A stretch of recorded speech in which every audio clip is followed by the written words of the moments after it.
Paris, a city so old and venerable it's become a monument to itself. After more than 2,000 years, few cities have been invaded and occupied more times, going back to the Romans and the Parisii, the ancient Celtic tribes after whom the city is said to be named. 2 times in the last 150 years, German troops walked the streets of Paris, only to be replaced by liberating armies just 50 years ago, marching through the Arc de Triomphe. In its day, France itself has been imperialistic, settling in various spots of the world, including our own Nouvelle-Orléans, New Orleans, which has its own River Seine, the mighty Mississippi. It is that New Orleans connection that has drawn Frenchman Claude Thibault to Louisiana 25 times. Sometimes when I see the names of the street, French names, sometimes I am the impression I am in Paris. And for those from New Orleans, seeing the streets, the balconies, and the obvious romance of this section of Paris called Montmartre, it's difficult to become homesick. The famous cemetery there takes you home again, perhaps to St. Louis No. 1, Lafayette on Washington Avenue. Especially intriguing are the narrow streets. In Paris, there are hundreds of thousands of alleys like this. I guess the closest thing that we have at home is Pirates Alley in the French Quarter. It's like a tributary, and the funny thing about that, the smaller the tributary the river gets, the more concentrated the people get, and the faster they move. But even rivers eventually come to a halt. Consider the bottleneck where 12 great avenues called the Étoile, French for star, radiate from the arch. With traffic so mind-boggling, odd questions come to mind. Just how many cars are in this town? Impossible to say. A great number. A lot. You ever get the feeling that once you get on the Lee Circle, you're never getting it off? Well, you should try the Champs-Élysées. At least we have traffic lights. A happy solution, at least for this gendarme, might be underground. The Metro, Paris's famed subway system, where travel is decidedly more efficient, but with a price. They are sad. Why? I don't know, because they are hurried to, and they are hurried to go to home, and when you see them in the subway, they are serious. Le jour de la fête à Jules, mon poteau, on est allé dans un petit bistrot. Serious enough to ignore what should be the center of attention, a genuine Parisian troubadour. On est sorti très à l'aise et voilà, j'ai vidé le raté chez moi. Despite the charm, big cities do have their impersonal side. Perhaps that's why the first stop in Louisiana for Claude Thibault is the countryside.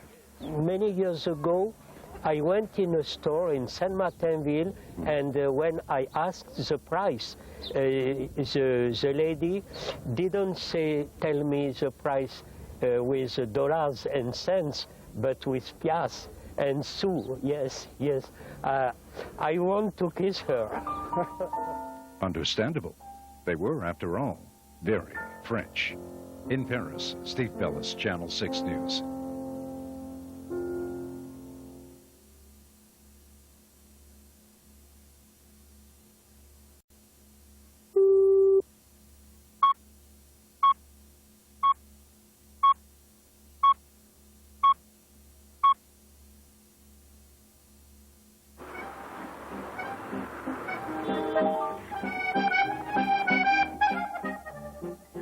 In every great city, the sculptures are road signs telling its citizens where they've been and perhaps where they're going.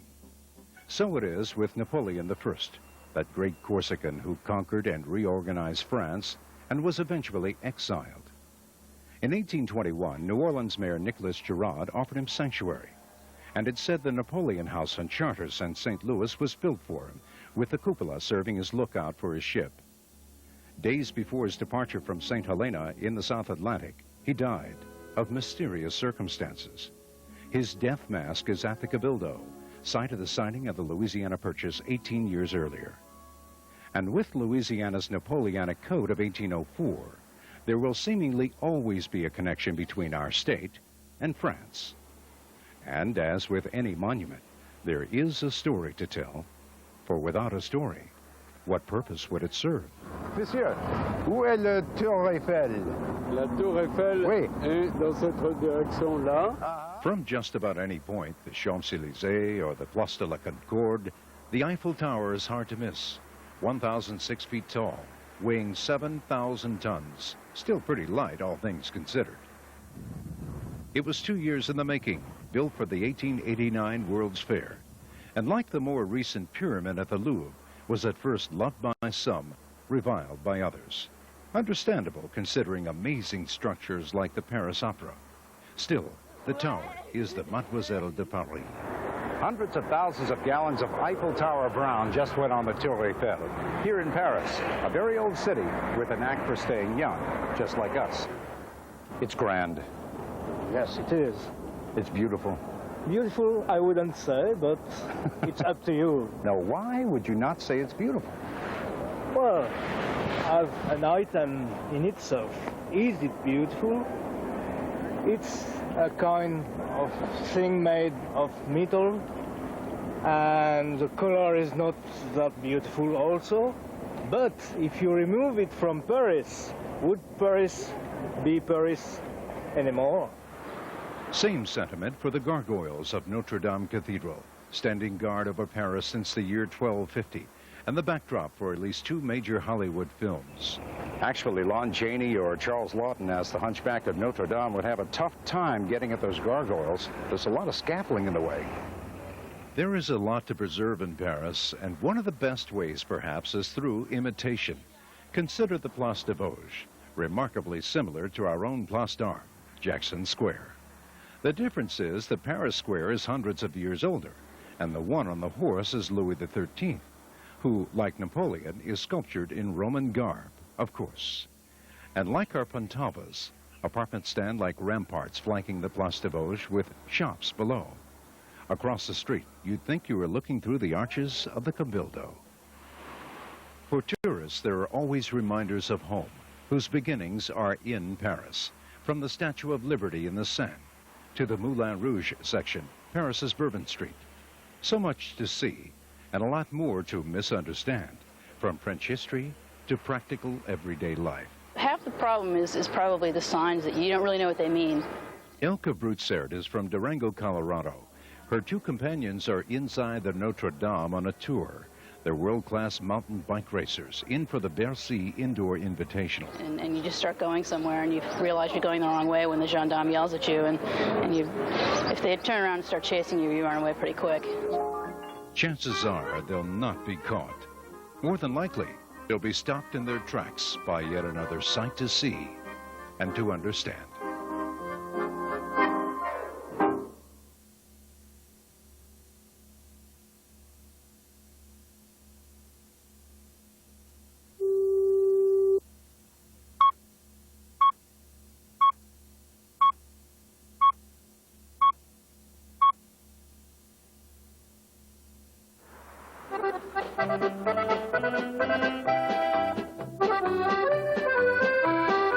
If there is indeed a so-called French attitude in Paris, it's perhaps best understood by the editors of Larousse, who point out, Paris, qui sera toujours Paris. Paris will always be Paris. This country has seen military occupations by foreign governments, liberations, revolutions, 16 constitutions, and 5 republics. The closest New Orleans has come to this kind of upheaval has been the American Civil War, with our own city one of the first to fall, and eventually come back. Both cities are survivors and share a hardened philosophy. Les traditions sont très importantes. The importance of tradition, as observed by the American ambassador. It's within this din of traffic, this Place de la Concorde, where the embassies are, that American Ambassador Pamela Harriman surprised us and gave us a rare interview. And the address? Her residence at 41 Rue de Faubourg Saint-Honoré, a home built by the Baroness Pontalba, who was born in New Orleans and married a French nobleman with land in Louisiana, the very woman who built the Pontalba apartments on either side of Jackson Square in the Vieux Carré. The Paris home was finished in 1855, and it was here that she died. I always get quite annoyed when people refer to it as a Rothschild house, and I point out that it was originally an American house and is an American house today. Fontalba's heirs sold the property to Baron Edmond de Rothschild in 1876. There were renovations and enlargements. During World War II, the Germans used the home as an officers' club for the Luftwaffe, the Air Corps. The British came next, and finally the U.S. government bought the house in 1948, eventually making this the ambassador's residence. Charles Lindbergh never slept here, but his bed from the previous embassy is upstairs. He needed the rest after his historic transatlantic flight in 1927. It was the first time he'd been abroad, and he remarked he was in no hurry to get home. The last major renovation was in 1971. And after 56 American ambassadors, beginning with Benjamin Franklin, Harriman is the latest and the first woman. A, it's a great privilege to be the first woman ambassador here. And B, it's been remarkable how well received it's been in France. They've given me a very generous reception. Harriman's tenure as ambassador has been pretty smooth, unless you count being called on the carpet by the French government this year because of alleged American spies. As for the French public, she's very popular, perhaps because she readily understands what is often criticized as that stubborn French nature. This is a thing that also, I think, gives them their character, their backbone, and sometimes we get annoyed by their traditions. But in point of fact, it's an important part of their heritage. If anything, the French are resolute, a description often given to the original American owner of this house. Baroness Fontalba's marriage to her husband Celestin was said to be very rocky. She eventually filed for divorce. On one trip to France, her father-in-law shot her 3 times in the chest, seriously wounding her and causing her to lose a finger or 2 in the process. He then fatally shot himself. The scandal was heard from Paris to New Orleans. And the ambassador's take on the story? I think she had quite a colorful life. I feel what is important is the legacy that she left here in France to her own country. Very diplomatically put.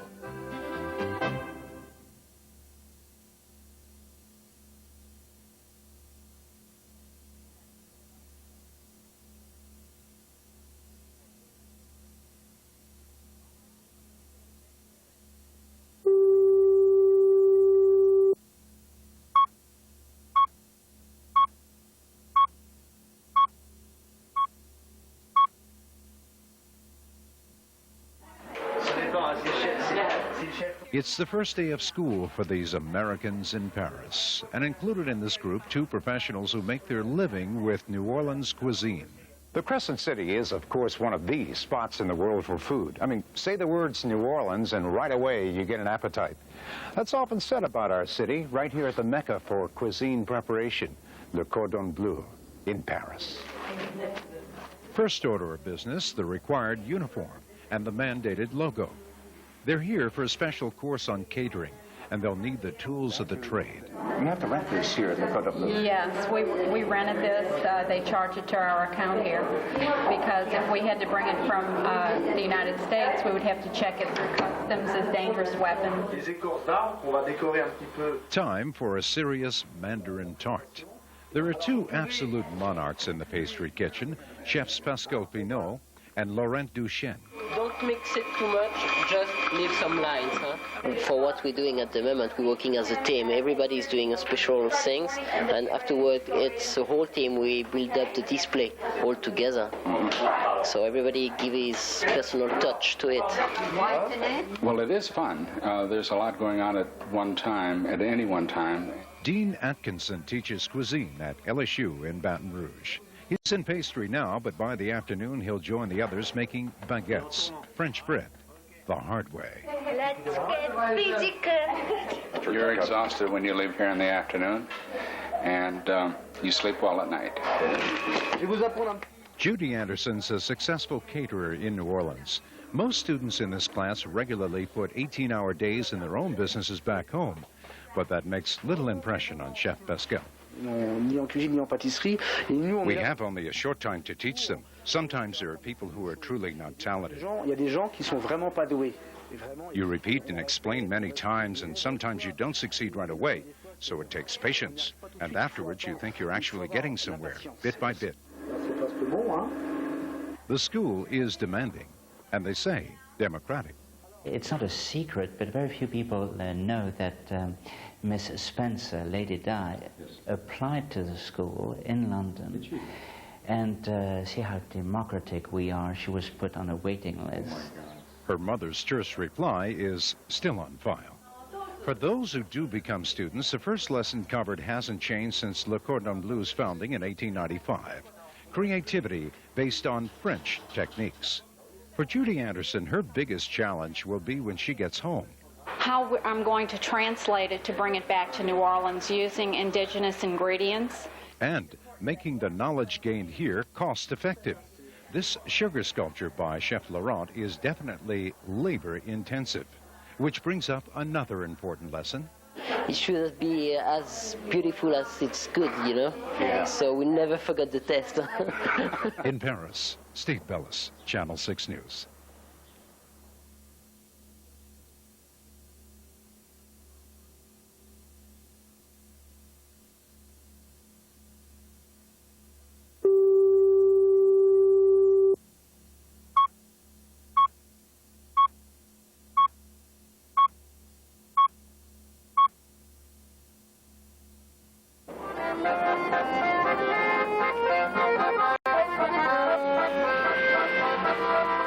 Early morning on the metro in Paris, and the minstrels are already at work. Parisians normally don't give them a second glance as they make their way underground through the city. But the performer's smile is for the Americans, headed to the left bank for a lesson on going to market, part of the curriculum at Le Cordon Bleu. The teacher is Chef Christian Guillaume, normally based in the London school, but back in Paris on a busman's holiday. He starts with the herbs. As you can see, the French people, they are really sensitive about the fresh herbs. And French cooking actually is much more a question of fresh herbs. That word, fresh. Checking for freshness often involves literally eyeballing the product. So what you have to do is look into the eyes and see if the chicken is fresh. Exactly. It works that way with humans. Same way. Yes. Look my eyes. Yes. You're fresh. With fish, look for red, shiny gills, and of course, eyes that are concave. Those cut up are another matter. In this case, you'll have to trust the seller. Anybody saving you this much time can't be all bad. Another lesson, nothing is wasted by the French, like the couchonpied, pig's feet, really big in France. As for vegetables, try to keep your vegetable in full shape, okay? And we will do red bell pepper, zucchini, tomato, everything comfy in olive oil and garlic, a lot of garlic, and basil. Gorgeous. If I have too much garlic, I won't be able to get on the plane. Pumpkins, people buy them in sections. Beets, often already cooked to save time. Olives from Nice and Lyon. When they're from a special province, by the way, there's often a special price. More olives, dried fruits, cashews, peanuts, pistachios, almonds, walnuts, hazelnuts, raisins. All essentials for cooking and for snacking. Always the best part about going to market. Yeah, and a chouquette is just cream puff pastry with this crystallized sugar on it. Excuse me, we only have enough for, you know. Do you want some chouquette, Leslie?